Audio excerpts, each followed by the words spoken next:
नमस्कार, मैं हूं अभिषेक त्यागी। चुनाव होते हैं, नेता आपके सामने आते हैं, बड़े बड़े वादे करते हैं, लेकिन उनमें से कितने वादे पूरे होते हैं, यह देश की जनता को सोचना चाहिए और अपने आप से खुद भी सवाल पूछना चाहिए कि हमारे बीच हमें बड़े बड़े सपने दिखाने वाले नेताओं की हकीकत क्या है। बिहार का इलेक्शन सर पर है। 6 तारीख को 11 तारीख को वोट डाले जाने हैं। ऐसे में बिहार के सीएम का सपना संजोए बैठे हैं अपने दिल में तेजस्वी यादव। आज तो महागठबंधन ने उनको सीएम का फेस भी घोषित कर दिया है। हो सकता है कि रात को नींद भी ना आए, क्योंकि पहली बार ये महसूस करेंगे कि हाँ, मैं बिहार का सीएम बन सकता हूं। खैर, सीएम बनने के दौरान तेजस्वी यादव ने उससे पहले भी बड़ी बड़ी बातें की हैं, लेकिन अति आत्मविश्वास कहते हैं ना कि कभी कभी बड़ा भारी पड़ जाता है नेता के ऊपर। वही अति आत्मविश्वास मुझे तेजस्वी यादव के अंदर नजर आया। तेजस्वी यादव ने बिहार की जनता को जो भरोसा दिलाया और जिस तरीके के दावे और वादे तेजस्वी यादव ने किए हैं, उनके बाद एक सवाल खड़ा होता है और वही लाइन हमने नीचे लिखी है कि तेजस्वी जी, पूरे बिहार को अगर नौकरी दिलाओगे तो भैया इतना पैसा कौन से बैंक से लेकर आओगे। यह सवाल बहुत बड़ा है और यह सवाल बिहार की जनता को तेजस्वी से पूछना चाहिए। यह सवाल बिहार की जनता को महागठबंधन के हर उम्मीदवार से पूछना चाहिए। यह सवाल बिहार की जनता को तेजस्वी यादव के नेताओं से पूछना चाहिए कि भैया, आपने बोल तो दिया कि बिहार के हर इंसान को हम साक्षर बना देंगे। कैसे, क्या तरीका है, कहां से लाओगे, कैसे आप इतना सब काम करोगे? क्योंकि वादा तो कर रहे हैं कि हर इंसान को नौकरी मिल जाएगी, संविदा पर जो इंसान है सबको नौकरी मिल जाएगी।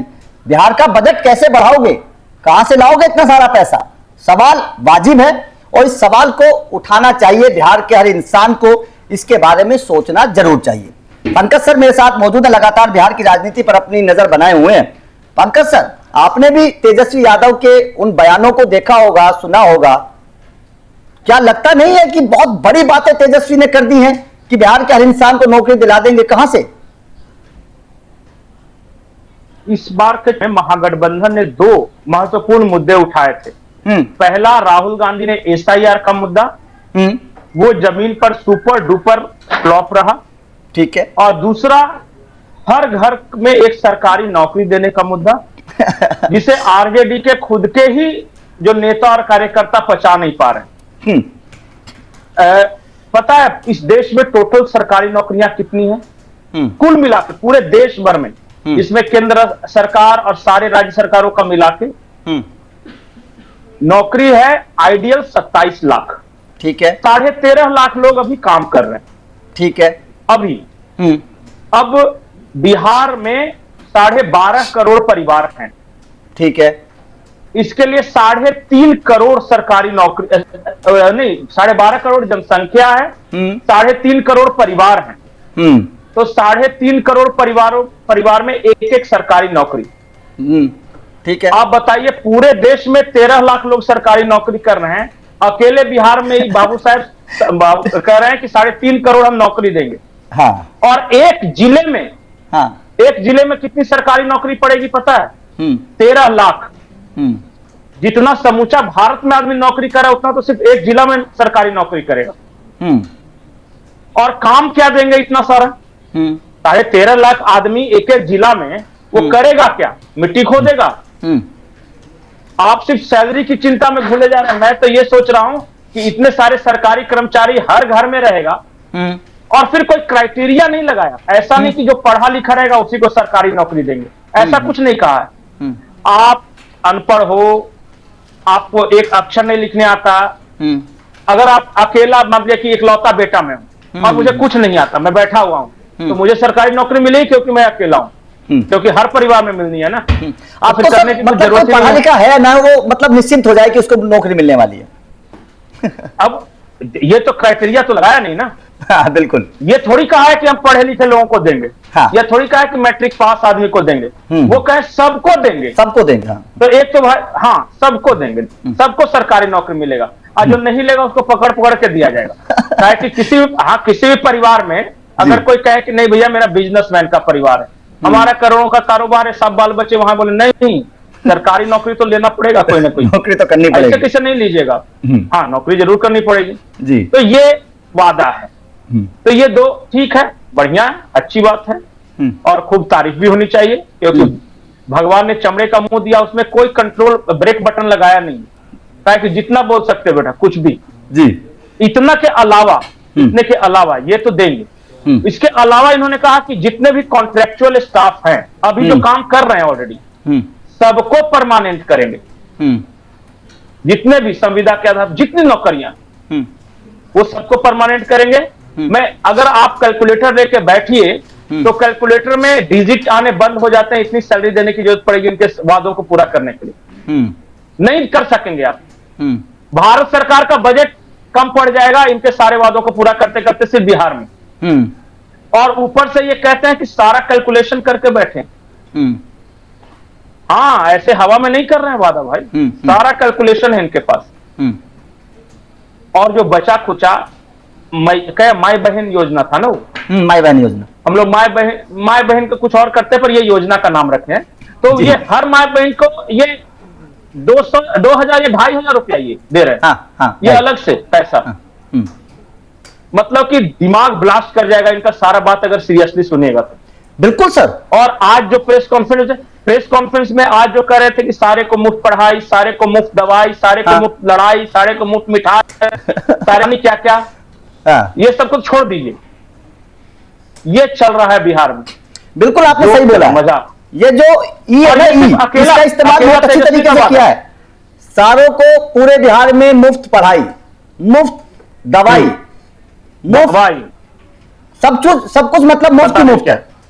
अब कहां से, मतलब आपने जो आंकड़ा बताया कि 13 लाख नौकरियां हैं और उन 13 लाख नौकरियों में जो केंद्र सरकार की अभी तक हैं, 13 लाख नौकरियां पूरे देश में है और 13 लाख नौकरी एक मतलब बिहार में देनी पड़ेंगी। जिले में इनको देना हो, एक जिले में देनी पड़ेगी, देना पड़ेगा। एक जिले में 13 लाख देनी पड़ेगी। पूरे बिहार में तो पूरे बिहार 3 करोड़। कहां से सर? ये तो सही बात है, ये तो केंद्र सरकार को, पूरी केंद्र सरकार को लगना पड़ेगा केवल बिहार के लिए, पूरे देश के मतलब बजट को केवल बिहार को देना पड़ेगा, तब जाकर काम चलेगा, वरना चलेगा भी नहीं। लेकिन सर, और तब सिर्फ सैलरी मिलेगी, तब सिर्फ सैलरी मिलेगी, बाकी दवाई, कढ़ाई या सिलाई बुनाई सब अलग से पैसा है। हाँ, ई में कढ़ाई बुनाई सिलाई भी आती है, पढ़ाई लिखाई दवाई के अलावा सिलाई बुनाई कढ़ाई भी आती है, बिल्कुल वो भी एक मैटर है। लेकिन सर यहां पर एक सवाल खड़ा होता है ना कि चलिए नेता तो बयान देते हैं, वादे करते हैं, उनका काम है करने का, नेताओं को वादे नहीं करेंगे तो कौन नेता बोलेगा। लेकिन सवाल तो यही है ना कि जनता क्या उतनी एजुकेटेड नहीं है, क्या जनता को उतना समझ नहीं है कि जो नेता बात कह रहे हैं, चलो थोड़ा बहुत मतलब चल जाता है आटे में नमक, लेकिन आप इतने बड़े वादे कर रहे हो और फिर भी ये सोच रहे हो कि आप बिहार में सरकार बना पाएंगे। नहीं, और जनता वोट भी देगी, कुछ तो जरूर है जो देगी। जो देंगे वो किस तरह के लोग? हाँ, वो जातिवाद का जहर, कास्ट। और ये है जिस पेड़ को एक दीमक कैसे अंदर घुन की तरह खोखला करता जाता है, उसी तरह जातिवाद का जहर हमारे समाज को खोखला करता जा रहा है। बिल्कुल। मैं खुद बिहार में घूम रहा हूं, किसी को इस बात से, मतलब सबको नहीं बोलूंगा, लेकिन बहुत सारे लोग ऐसे हैं जिनको इस बात से कोई फर्क नहीं पड़ता कि सड़कें अच्छी हैं, बिजली आ रही है, तो इस बात से फर्क नहीं पड़ता कि नीतीश कुमार ने क्या क्या किया है। उनको सिर्फ यह है, एक कह रहा है कि हम तो लव कुश को मानते ही नहीं, मतलब लव कुश मतलब कोयलीपुर में, क्योंकि मेरे यहाँ से कोई कुछ खड़ा है, कुशवाहा, कोई फलानी जाति का, ये जाति का ये खड़ा है, ये जाति का वो खड़ा है, वो जाति, इसी में आधा बिहार परेशान है। आधा वो, मतलब अब समझ रहे हैं ना कि किस तरह के लोग वोट देते हैं, ऐसे पागलपन को भी।